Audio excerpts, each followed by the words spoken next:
So if someone's listening to this right now and they don't really have a plan, they get paid, they answer their bills, and then they wait till the next payday, is there a step one in taking back control? And so one of those habits is living on less than you make. Like Right. if you make $40,000 and you spend $60,000 a year, that's a problem.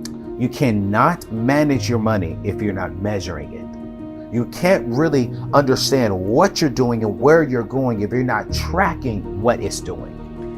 The very first thing, number one, that I would say to do is build a peace of mind fund. This is not about maths. It's not the mathematically optimal thing to do, but it is the psychological, because as we've discussed, money is as much about emotions as it is about numbers. So what I'll say is go through the last 30 days of your bank statements and calculate exactly how much it costs for 1 month of your living. So mortgage, rent, utilities, bills, minimum debt payments, car payments, whatever that total is, that's the amount that you want to save up for your peace of mind fund. The reason why you want to save this is because when life does what it does best, which is throw curveballs, you want to make sure that you have it handled. If a boiler breaks, your car dies on a Monday morning, the last thing you want on top of the stress of dealing with that thing is the financial stress of how you're going to pay for it. That's what this thing covers. It tells you, I've got peace of mind. Whatever life throws at me, I can handle it. And saving that 1 month of living costs puts you ahead of 59% of Americans and 30% of people living in the UK. 59% of Americans, unfortunately, can't pay for a $1,000 expense. And 30% of people in the UK can't cover 1 month of their living expenses if something happened. Where did credit cards come from? Where did auto loans originate? What about student loans? How did this all happen? And most of it was good intentions that turned into huge profits for companies and corporations going like, we can screw a lot of people over and make a lot of money from interest. Credit cards are good if you're using them in the right way. Really good if you're using them in the right way.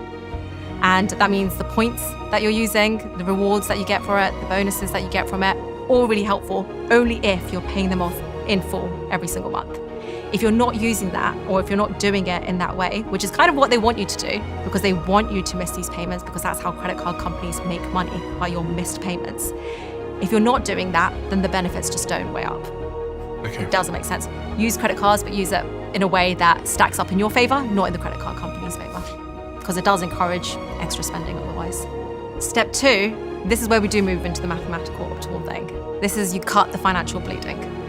Because if you have savings of $2,000 earning 4%, but you also have credit card debt at 20%, you're leaking money more than you're making it. It's like pouring water into a bucket with holes in it and wondering why it's not going to fill up. Mm-hmm. So what you want to do is you want to take all of your debt that you have, rank it from highest to lowest In terms of interest. in terms of interest rate, and then everything above 8%, you want to make minimum payments across everything first, and then everything above 8%, you want to throw your extra savings into the highest interest rate first, to the debt with the highest interest rate, and then move down in that order. Number 3 is build your emergency buffer. This is your core living expenses that we've already calculated in step 1. And you want to times that by 3 if you are single, you have predictable income. Or you want to times it by 6 if you are head of household, you have a mortgage, you have unpredictable income. So number 4 is investing? Number 4 is investing. For a while, we've heard of the phrase save for retirement. Yeah. Saving for retirement. You cannot save your way to retirement. With the way cost of living is going, with the way inflation is going, with the price retirement is going to cost by the time you get there, saving is just not enough. You have to be investing your money. And there are 2 main ways that you can invest. But before I even say that, most people know that they should be investing, but they don't do it. They say, I'll do it tomorrow or next week or next year or when I'm rich. And then by the time they do start, they've missed out on the most powerful lever that they had going for them, which is time. That is one of the most important things when it comes to investing, because of the way when you start investing with small recurring amounts, it just compounds over time. We did the largest study of millionaires ever done in North America, and I think there's a lot of overlap in the habits that we talk about with the Ramsey baby steps and what we found with millionaires. So it was encouraging because it just gave us some great confidence in the Ramsey plan. And so one of those habits is living on less than you make. If you can't do that, this is not for you. Like Right. if you make $40,000 and you spend $60,000 a year, that's a problem.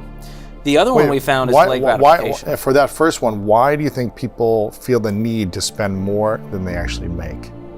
I think at the root of it, it's discontentment. We're not content with what we have. It's never enough. And thanks to debt, you're able to do that. Like before debt existed, you couldn't spend more than you made. It was physically impossible. Right. And all of a sudden with the advent of debt, and I talk about the history of each piece of the puzzle here, like where did credit cards come from? Where did auto loans originate? What about student loans? How did this all happen?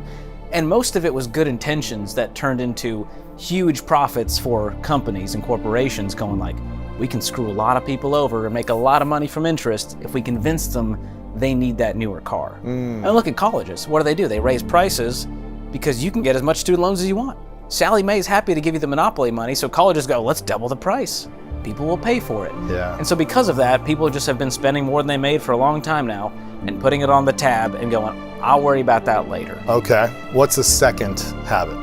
The second habit is practicing delayed gratification. That's a discipline that we have lost in an instant gratification culture. Right. We have instant access 24/7 all the time in the palm of our hand, 2-hour shipping. And that has caused our brains to just get fried where we're like, I can't wait a week. I can't wait 10 years to build wealth. I need this now. I need it now. And we found millionaires are okay with the long term. They're playing the long game. And that's a very different mentality to have. They don't need it right now. They can say, I'm going to put 10% or 5% or a certain amount of dollar amount every month away automatically, that I don't need to buy something with this. It's going to go to my future self. Yeah, or I'm going to pay cash for that car. That means putting $1,000 away for 24 months to save up for a $24,000 car. And for the majority of the people who are watching this show, I won't say the majority. If you're with the School of Greatness, we're going to say a majority of y'all should be winning. For those of us who are watching this show, a lot of us are probably saying, dang, I just got paid last week, but I don't know where the money went. And it's because you're not managing it well because you're not measuring where your money is. So that's number 3. I'm gonna list out everything and watch this. Before I put it on the budget, I'm gonna write it out. Yo, I owe this bank this, I owe that bank this. I'm gonna list out all the debt. Out of all the debt, I'm gonna list out all of my monthly expenses. Then I'm gonna take that information and I'm gonna put it on this budget. And here's the truth, if we're gonna be honest. It is gonna frustrate you. Yeah. It is gonna make you feel depressed a little bit. You're gonna feel discouraged a little bit because what's gonna happen is you're gonna see you have more debt than you have income. That's gonna be my number 4.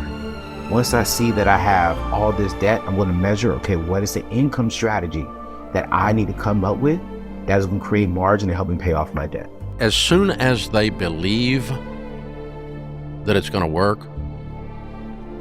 they change. And as soon as they believe deeply, they change dramatically and scare all of their parents. Is that hope? Believe as in I can do this thing as opposed to believe in the strategy? I think if I plant this corn this way, I've never done it before, I'm actually going to get corn. So I'm going to plant the corn. You know, I think if the debt snowball.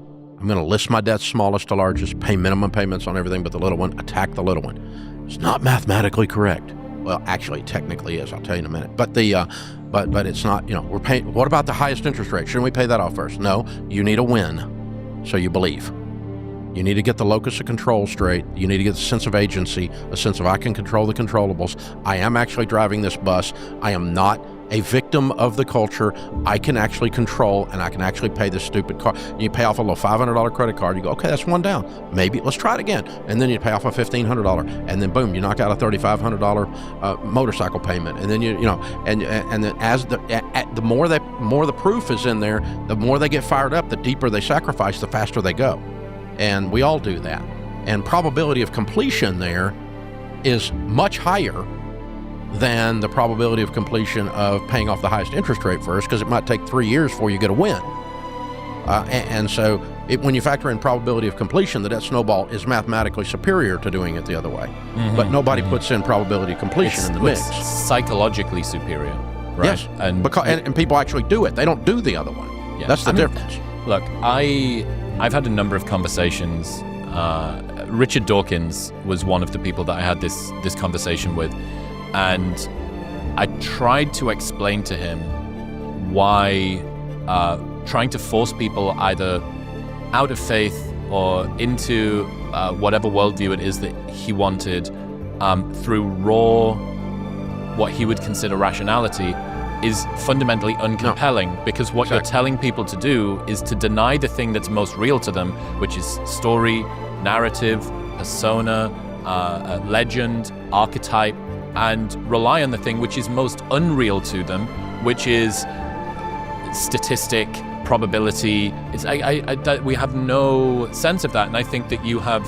I really appreciate the first time I learned about your debt snowball. You're right, mathematically, in raw spreadsheet terms, mathematically suboptimal.